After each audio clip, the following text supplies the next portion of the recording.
Biden ain't never met a war he didn't like. This dude is talking about funding Ukraine, keep funding Ukraine, and funding Israel at $110 million. I love how we don't have money for Medicare for all, but boy, two that's different money that things. work. No, it's the same thing. So, no, it's Same not. thing. It's not. One is an It's the same thing. appropriate. It is not. One is an appropriation and one is an allocation. They're not the same thing. They come from two different things. But you can keep saying it, but it's not true. But I agree with you as far as like Biden has never met a war he hadn't liked. Biden is a war hawk. Biden will set it off wherever his corporate overlords tell him to go. Because see, Biden has one concern. Because he knows his butt shouldn't be running for re-election. He got one concern. How do I win? So he's not going to do anything. Okay, I don't know where that one comes from, but he wants to win because he doesn't want to be the one to blame for when they lose. So he's going to do stupid, well, not stupid. He's going to do the stuff that a conservative Democrat would do. All right. The economy is doing well, but he knows that he'll get blamed tremendously if there's any downturn in the economy. Well, what makes money for the economy? The government the military industrial complex. So he's gonna toe the line. Okay. Now, where I say this, the one thing which you were saying about, I mean, we can disagree on so many different things, but I keep hearing, they keep funding Ukraine. Okay.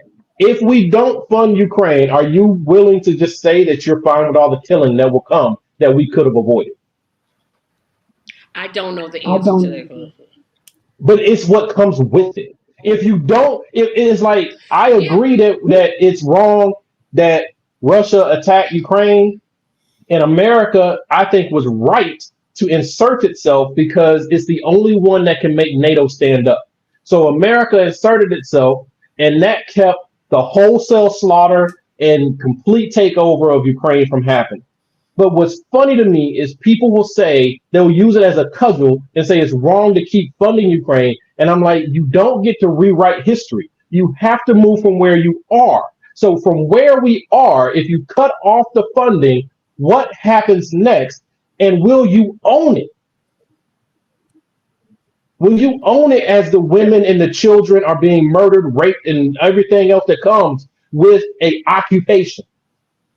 Here's how I'll answer the question. And it's probably not an answer, but it's the only way I can answer. I would say look at Afghanistan and how we stayed. Let me make my point. We stayed, first of all, we should never have been over there in the first place. What was he doing? We stayed, that war lasted 20 years? 20 Agreed. years. Do you know how many not billions, not millions, trillions. So when I say, they can find money for war, all of a sudden, where did that $110 million come from? It wasn't allocated. It was an appropriation. When was it appropriated? But here's every time they make money. So an appropriation, here's the difference between an appropriation and an allocation. Domestic things are done on allocation. Domestic things go directly to the budget. So the House and the Senate, and they do all their little weird things talking about, well, if we do this, we got to have a pay for it and all the little blah, blah. Because you're talking about us folk. We're talking about the people who pay taxes. But when you want to go to war, that's an that's an appropriation. You just got to write it down somewhere that we're going to war. We'll figure out the math later.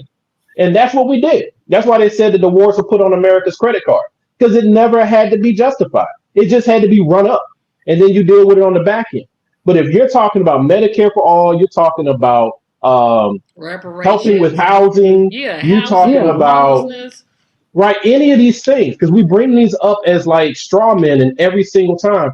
Because here's the problem, and the reason why I call it a straw man is because even if we weren't going to war, we still wouldn't put the money there. Mm-hmm. That's my argument. That's our fault, because we keep electing stupid people that won't put money there. But that's what I'm saying, though. The fact that we know they're not going to put the money there, why do we keep making that argument? It's not real. And yet, I'm told, well, just vote for him anyway, because no. But that's my point, Tracy. And are you willing to take ownership of what comes with that too? Hold on. We the only country that keep thinking it's the money. It is not the money. It's the ideal of it. That we can, if you don't do this with this money, then you could do this. That ain't how America has ever worked and never will to this point. We could never go to war. We could have never went over to the Middle East. We could have had all those trillions of dollars that you're talking about. Yes. And we still wouldn't have Medicaid for all. We still wouldn't have a system. I'm not disagreeing with that. And you know what's funny about this, Marlon? What's funny about that, Marlon? What's funny about that, Marlon, is those trillions of dollars, not only would they not have been put into domestic policy, they never would have existed. Because it's not real money. Mm-hmm. It's literally just a credit card. We got like we're in debt to ourselves. Mm-hmm. Like so it's not real. That's the whole thing, right? And so that's why I get so frustrated with it, because the money that they run through allocation purposes is real money, so to speak. Right? It's actually accounted for on a ledger somewhere, and you got credits and debits and all that stuff going on, and we got to vote for who does this and who does that. But an appropriation doesn't do that. It bypasses the whole thing. So if we didn't go to war and we didn't spend the trillions of dollars never would have even But that's occurred.